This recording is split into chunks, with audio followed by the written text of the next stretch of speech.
Shalom saudara dalam Tuhan. Saudara, seorang debaters Kristen menyampaikan satu pertanyaan yang sangat sederhana kepada beberapa orang lawan debatnya.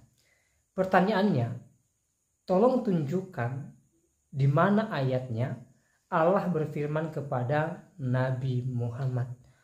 Namun, pertanyaan sederhana ini tidak mampu dijawab oleh lawan debatnya. Nah, saudara dalam Tuhan, mari kita melihat cuplikan videonya terlebih dahulu. Dan pastikan tekan tombol like, tekan tombol subscribe, dan share video ini supaya video ini menjadi berkat bagi banyak orang. Saya mau tanya, pertanyaan yang paling sederhana saja, ya, sederhana saja. Kan kalian kan mengimani bahwa Al-Quran itu adalah firman Allah yang diwahyukan kepada Muhammad, baik itu melalui Jibril atau langsung atau apa terserah. Pokoknya intinya Al-Quran adalah firman Allah yang diwahyukan kepada Muhammad. Nah, tapi setelah 8 tahun saya mempelajari, saya itu belum ketemu, mohon maaf nih, belum ketemu di mana di dalam Quran itu ada Allah pernah berfirman kepada Muhammad. Nah, makanya saya mau minta bantuan sama kamu nih.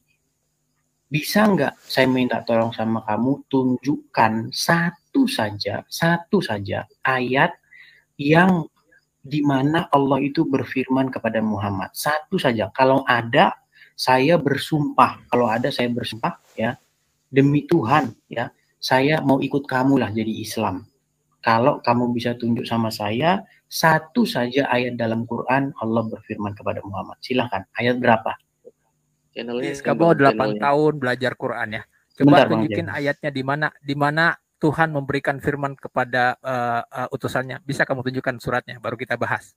Coba 8 tahun kamu bicara itu ya. Coba gimana ayatnya kita bahas. Gimana? Kamu kan 8 tahun bahas pelajari Al-Quran. Tentu kamu tahu bagaimana proses pewahyuan. Boleh nggak kamu tunjukin ayatnya kepada saya bagaimana proses pewahyuan kepada Nabi dan utusan-utusannya? Ya, tunjukin Justru itu saya mau tanya sama kamu. Coba kamu tunjukkan. Gini loh Jibril. Kalau kamu merasa 8 tahun, tentu kamu tahu. Maka tunjukkan kepada saya baru kita bahas. Paham maksud saya? Justru karena saya nggak tahu, saya baca Quran 8 tahun. Berarti kamu nggak 8 tahun, kamu nggak tahu apa-apa tentang Quran. Baiklah, kamu bukan pakar Quran. Jadi malam ini bukan pakar Quran ya. Ya, kalau begitu di mana ayat kalau Allah berfirman? Enggak, saya tanya kamu mau ngakui bahwa bukan pakar Quran? Kamu kan selama ini ngomong kamu pakar Quran. Menurut versimu memang bukan, nggak masalah. Dan saya juga tidak perlu harus diakui. Kalau kau bilang versinya gini, ketika orang mengakui dirinya sebagai pakar, maka harus siap menunjukkan kepakarannya. Maka tunjukkan ayat itu kepada saya dan kita bahas. Bang Edis. Sebentar Bang Jeki, sebentar. Justru saya itu bertanya sama kamu, tolong tunjukkan dari sekian ribu ayat Al-Quran itu di mana Allah pernah berfirman kepada Muhammad itu yang bagian mana? Saya mau tanya begini, Dis. Kalau kamu minta seperti itu, Dis, saya mau tahu, kamu tahu nggak proses pewahyuan kepada Tuhan kepada utusannya? Tunjukkan ayatnya baru kita bahas. Selesai. Yang Edis pelajari itu berarti tidak pernah ada. Sebentar Bang Arjuna, sebentar Bang. Gini loh, Jibrahim, kamu percaya nggak Allah berfirman kepada Muhammad? Kamu tahu ayat pewahyuan kepada Nabi nggak? Iya. Saya tanya sama kamu. Coba. Coba tunjukin. Kita buka deh ayatnya. Kamu kan 8 tahun baca. Jibrahim, saya nggak akan jawab sebelum kamu tunjukkan ayatnya itu. Jibrahim, ya? Saya tanya sama kamu. Kalem dong, Jibrahim. Sabar. Bukan, ya? Begini loh. Ketika Jibrahim, kamu mengatakan 8 tahun, kamu mengatakan bertanya gimana sih? Jibrahim, kamu kan tanya sama saya, makanya saya jawab. Saya paham, saya paham pertanyaan kamu, Dis. Ini loh. Coba kamu tunjuk saja di mana Allah pernah berfirman kepada Muhammad. Di mana? Pertama, saya tidak mau jawab kamu itu karena itu apa? Karena kamu tidak mau menunjukkan ayat Kamu tidak mau menunjukkan ayat bagaimana proses pewahyuan kepada utusannya. Kamu 8 tahun baca Quran, kamu nggak tahu ayat itu mana. Gini saja ya. Saya buka di sini surat pertama Al-Quran, yaitu Al-Fatihah, karena kamu nggak mau nunjuk. Jadi saya mau tahu proses pewahyuan. Saya minta kamu yang baca 8 tahun, itu proses pewahyuan seperti apa standarnya. Beritahu saya. Dulu. Gini loh. Kalau kamu tidak bisa jawab ini, percuma kamu 8 tahun belajar Quran, baca Quran dis, percuma. Gini, sabar Jibrahim, sabar. Nggak ada. Bukan sabar, biar bukan sabar.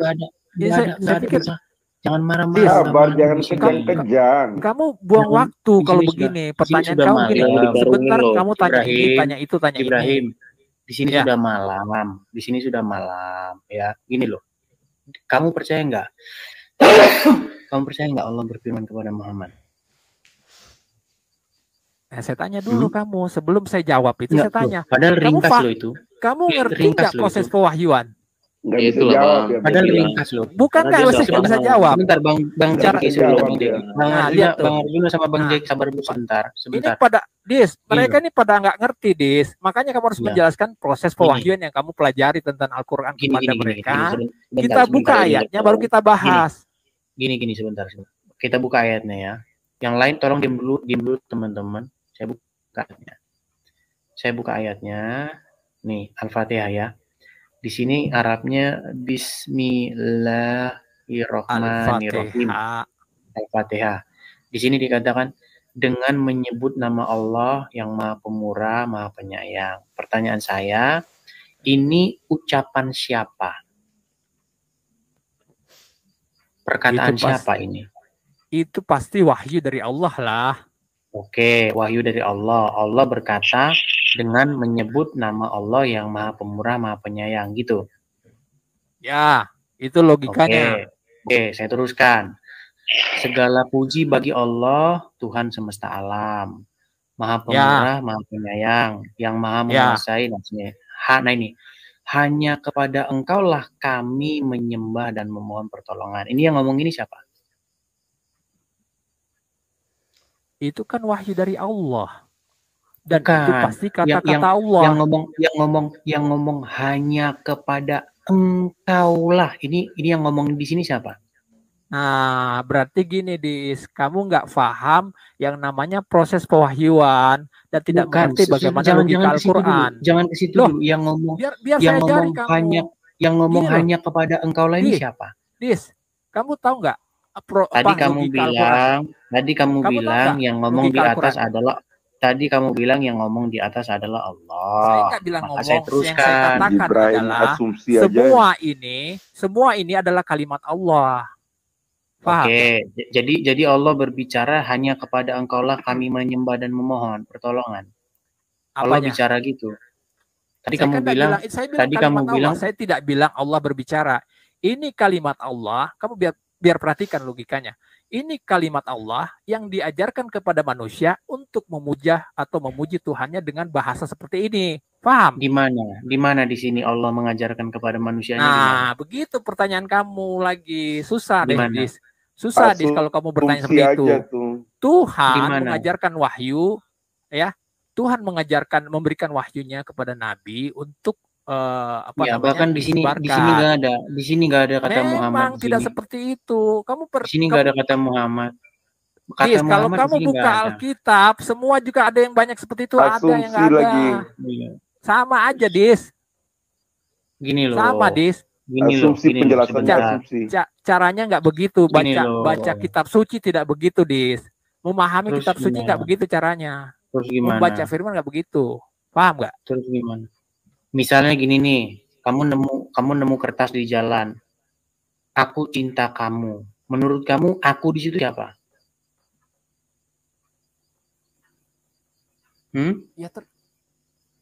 Susah. Kamu nemu kertas di jalan. Tulisannya banyak ngambil pengandaian. Saya cuma mau menguji logika kamu, Jibrahim. Saya mau menguji logika kamu. Bisa nggak kalau aku di situ? Dengar dulu.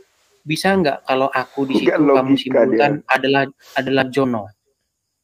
Bisa nggak kamu bilang aku di situ Jono, terus kamu di situ adalah misalnya siapa misalnya namanya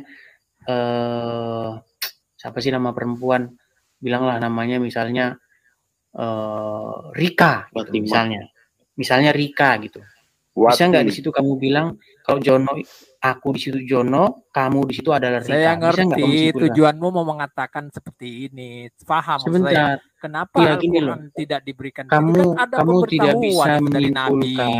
Kamu tidak bisa menyimpulkan kalau Jibrahim, di jalan, gini loh Jibrahim. Kamu tidak bisa menyimpulkan. Kamu tidak bisa menyimpulkan penjelasanmu nggak berlogika. Dan kamu di situ siapa? Kamu pindah-pindah mulu, Dis. Kamu jangan mood saya, Dis. Kamu pindah-pindah dulu nanyanya, susah, Dis. Iya, saya tanya sama kamu dari mana tapi nggak bahas Al-Quran secara jelas. Baik, kamu nggak ngerti arah pewahyuan. Saya tampilkan lagi nih. Saya tampilkan. Udah, apa sih susahnya? Enggak, Jibrahim. Kamu sebagai Muslim, kamu yang menjelaskan kenapa sih? Dengan menyebut nama Allah yang Maha Pemurah, Maha Penyayang. Yang ngomong di sini siapa? Kan saya udah bilang berulang kali, ini kalimat Allah yang diajarkan, disampaikan kepada Nabi. Diajarkan kepada siapa? Ya disampaikan kepada Nabi lah. Itu bentuknya diajarkan. Oke, di mana di sini? Di mana di sini kalau ini adalah firman Allah mengajarkan begitu kan? Maunya kamu? Iya. Gini loh, tadi kan saya buat perumpamaan sama kamu. Kalau ada tulisan, aku cinta kamu. Dari mana kamu bisa menyimpulkan itu? Kamu mau mengatakan begini, Allah berkata dengan menyebut nama Allah begitu. Kemudian Allah berkata segala puji. Bukan itu. Tuhan mengajarkan untuk memuji diri sendiri. Enggak seperti itu, Dis. Logikanya enggak gitu, Dis. Sorry, enggak gitu. Bukan itu. Kalau mengajarkan itu ada kalimatnya. Jeki, kalau mengajarkan mau bahas Alkitab, kita bahas Alkitab nih. Jibrahim. Kamu jangan ngomong sama saya karungin kamu nanti. Jibrahim, kalau mengajarkan itu ada perintah. Katakanlah, katakanlah, itu kalau mengajarkan. Kalau mengajarkan itu harus ada katakanlah atau sebutlah atau gimana, ada kalimat perintahnya. Enggak semua di school sekarang sebentar, itu sudah selesai. Itu sudah selesai. Semua itu pendapat kamu loh, Dis ya. Itu pengatakan kan kamu bilang, kata kamu. Kan kamu itu bilang. Pendapat kamu. Sebentar. Kami percaya juga. Begini loh, Dis.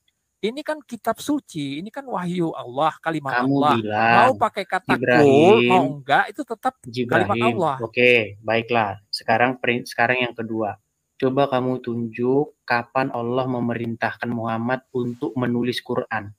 Coba kapan Allah suruh tuliskanlah Quran kapan? Coba tunjukkan. Apalagi itu. Dis.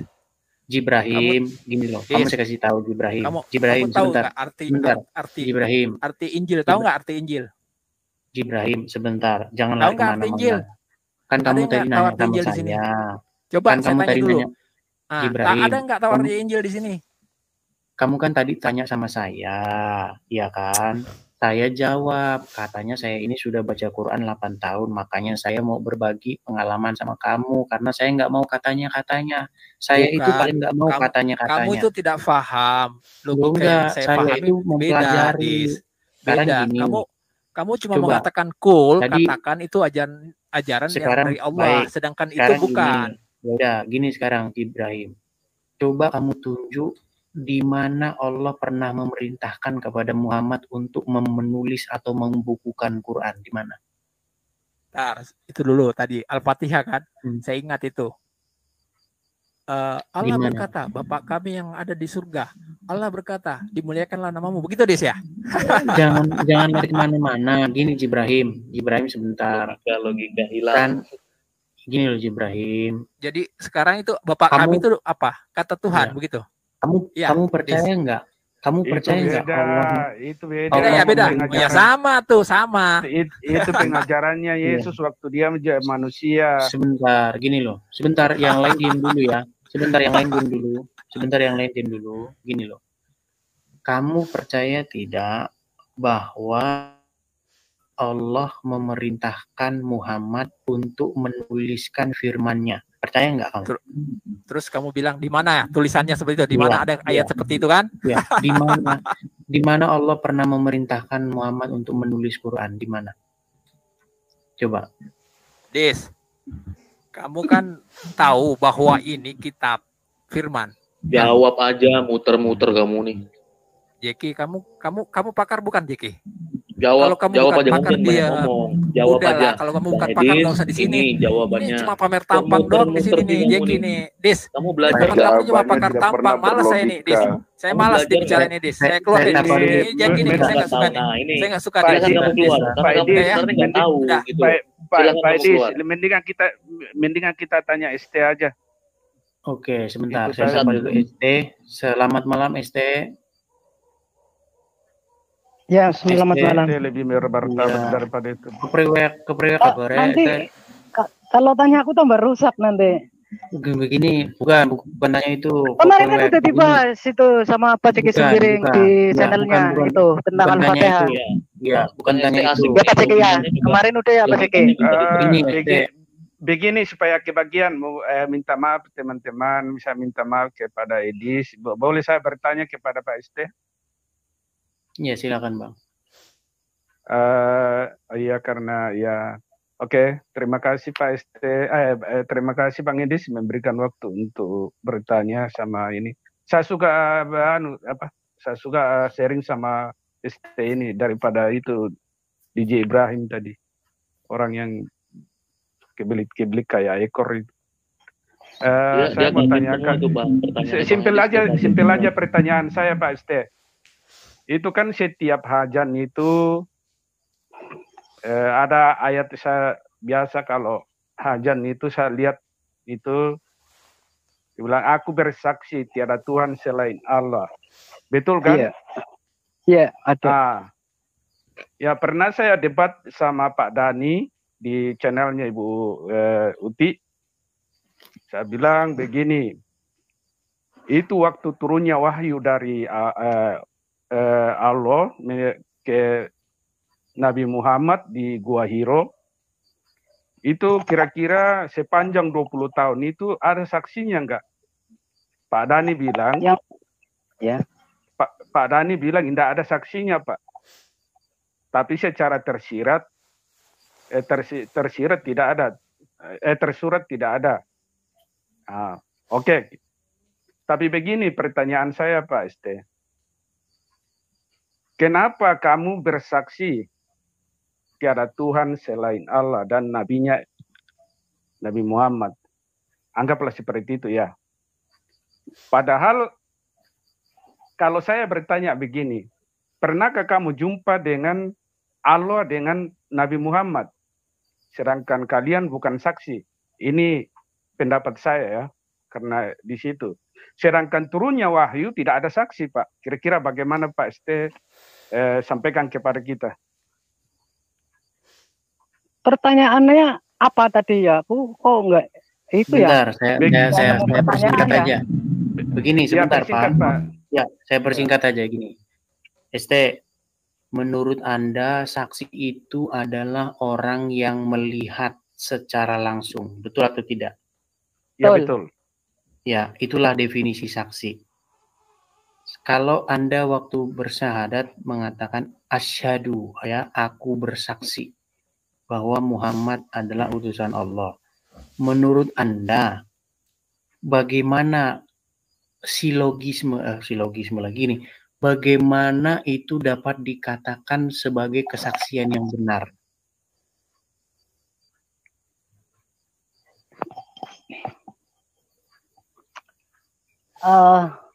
Syahadat itu kan hanya untuk yang masuk Islam gitu aja loh, Tis. Maksud aku loh, Tis. Bahwa ya aku mengikuti ajarannya gitu aja. Saya potong sebentar Pak ya. Bukan pada saat masuk Muslim atau Islam. Tapi setiap hajan juga dikatakan di situ. Aku bersaksi tiada Tuhan selain Allah. Ini semua umat muslim. Sebentar, saya ini kan ya. Mungkin Pak, sebentar ya Pak Nat Paris, mungkin bicara belum bisa teratur gini. ST, menurut Anda, apakah diterima kesaksian dari seseorang yang dia sebenarnya tidak menyaksikan? Diterima dalam golongan iya, Tis. Golongan bukan Islam. Dia diterima, Tis. Kayaknya gitu aja. Gini loh, ST.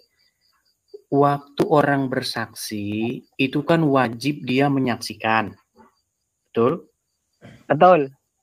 Nah, waktu kamu bersaksi bahwa Muhammad utusan Allah, kapan kamu menyaksikan kalau Muhammad utusan Allah? Syarat untuk mengikuti agamanya itu kan bersaksi, Tis. Kalau nggak bersaksi, kita artinya tidak mengikuti ajarannya, gitu aja, Tis. Oke, ya nggak apa-apa lah. Makanya itu tadi cuma pertanyaan Nat Paris tadi. Kita lanjutkan ini ya, Nat Paris. Gini loh, Pak ST. Oke, silakan. Oke. Gini ST ya. Saya lihat kan Anda ini udah lama nih, nggak main-main kesini. Biasanya dulu kan sering main. Sebenarnya gini ST, saya dari hati yang paling dalam ya. Ini karena saya sebagai hamba Tuhan, ya, saya sebagai seorang Kristen. Saya ingin mengajak Anda begitu untuk menjadi orang Kristen dalam pengertian menjadi pengikut Yesus. Begitu loh. Menurut Anda sebenarnya bagaimana? Sih semua orang pengikut Isa Al-Masih loh, Tis, sebetulnya. Karena Muslim juga mempercayai seperti aku kan mempercayai. Gitu. Tapi gini ST, menurut Anda Yesus pernah nggak ngajarin orang misalnya nyium-nyium batu gitu? Nggak pernah. Nggak pernah. Nah, kalau Anda cuman kalau dia berdoa berdiri ada, berdoa sambil bersimpuh memang ada. Memang bukan, ada itu. Maksudnya gini, mencium batu ke Arab gitu. Ada nggak Yesus ngajarin seperti itu? Nggak ada sih. Nggak ada. Sebenarnya itu hanya kiasan aja loh, Pak Edis. Kalau cium batu ke Mekah haji itu hanya kiasan menurut ilmunya aku lah. Kan sebenarnya gini, Des. Kiblat itu adalah hati kita. Tanah suci bukan tanah Arab. Tanah suci itu tubuh kita loh, Des. Artinya sebenarnya kayak gini, Des. Tanah suci bukan tanah Arab, tapi tubuh kita. Kiblat kita adalah hati kita. Gitu loh, Des. Kiblat itu kan kebenaran, Des. Kebenaran itu ada di hati kita. Itu maksudnya kayak gitu. Itu hanya kiasan aja loh menurut ilmu aku ya, pribadi gitu aja. Tapi kan kadang gembor-gemborkan orang Kristen, orang di Kristen cium batu sebenarnya enggak. Kiblat itu hati loh. Kiblat itu hati. Ya pada diri sendiri lah, maksudnya ada pada diri sendiri. Kalau tanah suci kan bukan tanah Arab. Tanah suci itu tubuh kita, Dis, maksudnya. Seperti Yesus bilang itu gereja itu Yesus itu kan kayak gitu maksudnya. Menurut aku itu ada benang merahnya kalau pakai ilmu aku. Tapi kalau yang lain sih yang memang ya kalau secara itu ya susah sih. Begini, Pak ST, kenapa Anda tidak meninggalkan Islam dan ikut Yesus? Ya aku kan ini, kalau mengikut Yesus ya secara tidak langsung aku memang sudah mengikuti loh, di dalam Al-Quran juga tertulis, Dis. Maksudnya aku loh, Dis. Tapi gini ST.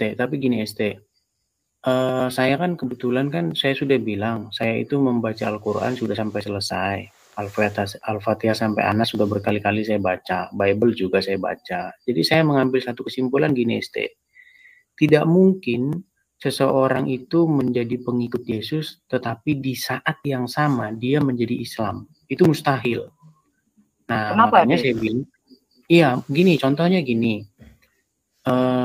Di dalam Alkitab, misalnya ya, dikatakan, contoh yang paling sederhana aja lah, ya, nggak usah yang rumit-rumit, nanti itu panjang lebar bahasannya. Kalau Anda sebagai Islam. Assalamualaikum. Dis. Ya. Assalamualaikum. Coba lihat di rukun haji saja, Kuak. Dari tadi nih baku debat-debat. Rukun haji itu, coba lihat di rukun haji. Coba. Rukun Islam kali. Rukun haji. Bodoh. Iya bodoh nggak apa-apa. Sebentar Pak Rashid, sebentar ya. Sebentar Pak Rashid. Sebentar Pak Rashid. Pak Rashid jangan bilang begitu ya Pak Rashid ya. Ini juga Pak ST ini juga seorang Muslim. Oh ya, ST udah sampai sini lagi. Iya, ST ini seorang Kalau Muslim. Haji kan artinya menengok aja aslinya. Haji itu menengok. Begini ST. Kalau saya kan sudah baca Alkitab dan Al-Quran. Anda kan baru membaca Al-Quran saja. Jadi kalau Anda berpikir bahwa Isa Al-Masih di dalam Quran itu adalah Yesus, itu adalah pemikiran yang salah. Kenapa? Saya maklum Anda mengatakan sama, karena Anda belum baca Yesus yang ada di dalam Injil. Itu loh. Contoh saja misalnya yang paling sederhana. Kalau Anda di dalam Islam, misalnya dikatakan kan, Anda kan berhaji ke mana namanya, ke Mekah, gitu betul atau tidak?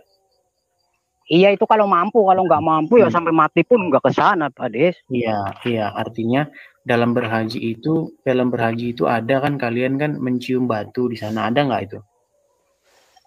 Ada sih, ya ada lah Pak. Mungkin Pak Des sudah tahu. Oke, ada. Biar lebih jelas saya tampilkan aja.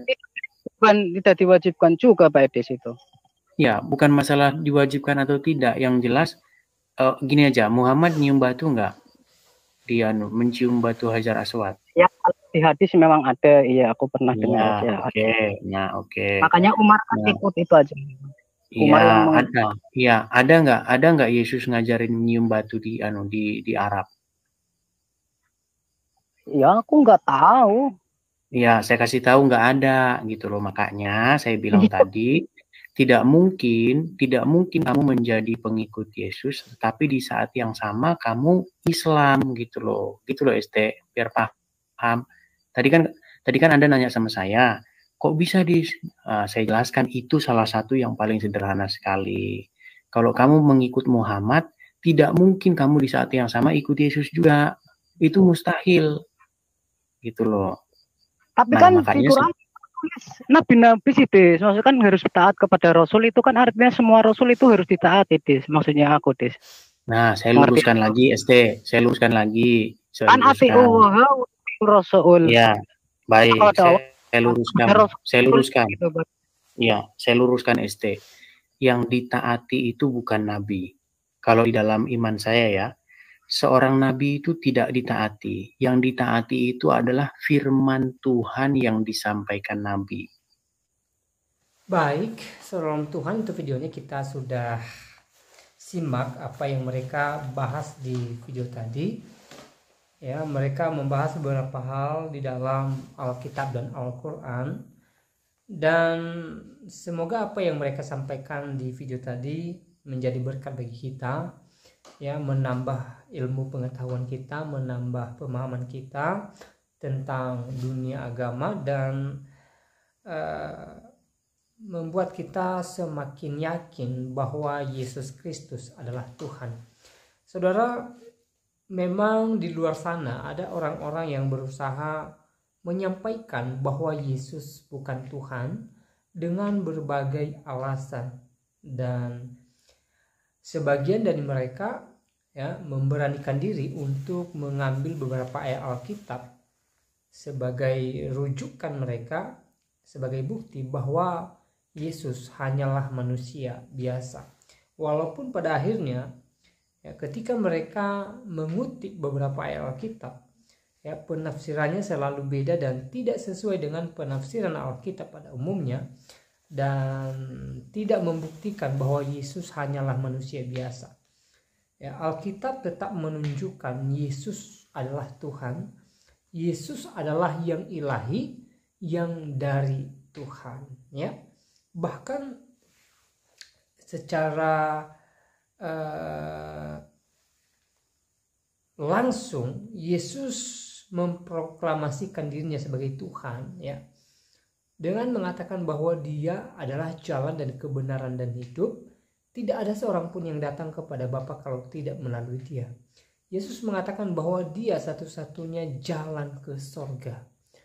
Jadi Yesus mengatakan bahwa dia adalah yang dari sorga, yang berhak memberi sorga bagi orang percaya kepadanya. Ya.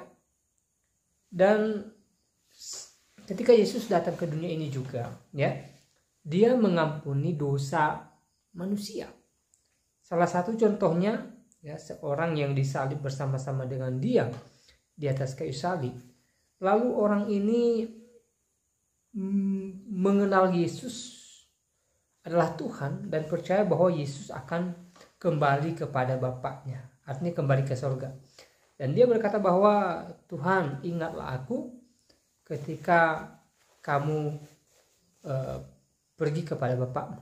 Dan hari itu juga, saat itu juga Yesus mengatakan kepadanya bahwa hari ini juga dia bersama-sama dengan Yesus di dalam Firdaus. Artinya bahwa Yesus mengampuni dosanya, bahkan Yesus menjanjikan keselamatan bagi orang ini, saudara Tuhan. Ya. Dan Yesus juga dinubuatkan dalam perjanjian lama bahwa dia akan datang ke dunia ini untuk menyelesaikan persoalan dosa manusia. Ya, Yesus datang ke dunia ini untuk menunjukkan kasih-Nya yang besar, sehingga setiap orang yang percaya kepadanya tidak binasa, melainkan beroleh hidup yang kekal, sesuai dengan Injil Yohanes pasal 3 ayat 16. Ya, jadi kedatangan Yesus ke dunia ini untuk menunjukkan cinta kasih-Nya yang besar bagi orang percaya kepadanya. Itu sangat jelas tertulis di dalam Alkitab, ya. Jadi banyak bukti di dalam Alkitab bahwa Yesus adalah Tuhan. Bahkan sekali waktu murid-muridnya menyebut Yesus Tuhan dan Guru. Dan Yesus mengatakan bahwa memang dia adalah Tuhan dan Guru. Artinya Yesus tidak menolak hal itu. Ya. Dan dari apa yang dia lakukan, ya, misalnya mukjizat yang dia lakukan, di situ juga kita bisa melihat bahwa Yesus adalah yang ilahi. Yesus mampu melakukan segala sesuatu di luar kemampuan manusia. Yesus adalah yang ilahi. Ya. Jadi saudara dalam Tuhan, tidak ada dasar mengatakan bahwa Yesus bukan Tuhan. Tetapi yang jelas Alkitab mencatat bahwa Yesus adalah Sang Firman dari sorga, datang ke dunia ini mengambil rupa manusia dan menjadi sama seperti manusia untuk menunjukkan kasih-Nya yang besar, dan melalui kasih-Nya yang besar dia menyelamatkan orang percaya kepadanya melalui jalan salib. Ya, walaupun di hari yang ketiga dia bangkit dari antara orang mati dan dia naik ke surga. Nah, saudara dalam Tuhan, sekali lagi, ya, Alkitab mencatat bahwa Yesus adalah Tuhan, ya, dalam berbagai hal, dan dasar kita percaya kepada Yesus adalah Alkitab, bukan kitab yang lain. Apapun yang dikatakan orang tentang Yesus, apapun yang disampaikan oleh kitab lain tentang Yesus, ya, jangan sampai mempengaruhi iman kita, tetapi dasar iman kita adalah Alkitab. Ya. Nah, saudara Tuhan, di kesempatan juga saya kembali mengingatkan kita supaya kita tetap semangat dalam menjalani hari-hari kita. Apapun yang kita alami hari-hari ini, apapun yang menjadi sukacita dan duka cita kita, mari kita tetap semangat menjalaninya, dan mari kita tetap optimis bahwa Tuhan menolong kita, Tuhan tidak pernah meninggalkan kita. Ya, Tuhan senantiasa ada buat saya dan saudara. Hal yang terpenting adalah bagaimana kita tetap berserah kepada Tuhan, percaya Tuhan, dan mengandalkan Tuhan dalam segala aspek kehidupan kita. Ya. Nah, dalam Tuhan, semoga video singkat ini, ya, menguatkan iman kita, membuat kita semakin yakin bahwa Yesus adalah Tuhan dan Juru Selamat dalam kehidupan kita. Dan semoga video ini membuat kita semakin yakin bahwa kelak Yesus menjadi hakim yang adil dan membawa kita ke tempatnya. Semua kita yang percaya kepadanya pasti masuk ke tempat yang telah disediakan Yesus bagi kita, yaitu surga. sesuai dengan janjinya di dalam Injil Yohanes pasal 14. Nah, saudara dalam Tuhan, sekali lagi semoga video ini memberkati kita dan kiranya Tuhan Yesus memberkati kita sekalian. Shalom.